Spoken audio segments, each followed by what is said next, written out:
Exercise নং 4 if a equal to 0.87 এখানে এর মান দেওয়া আছে 0.87 যেটা হচ্ছে দশমিক ভগ্নাংশ which of the following are less than a এখানে কোনটার মান হচ্ছে এর চেয়ে ছোট সেটা আমাদেরকে বের করতে হবে এখানে আমাদের মনে রাখতে হবে ডেসিমালকে বর্গ করলে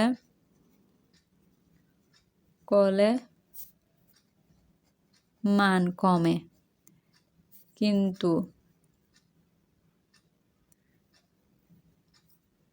কিন্তু বর্গমূল বা ভাগ করলে মান বাড়ে এখানে হচ্ছে এর বর্গমূল এটা a স্কয়ার 3 নাম্বারটা হচ্ছে 1 ডিভাইডেড বাই a তার মানে হচ্ছে বর্গমূল করলে হচ্ছে মান বাড়ে বর্গ করলে হচ্ছে মান কমে ভাগ করলে মান বাড়ে তাহলে आंसर হবে শুধুমাত্র 2 সি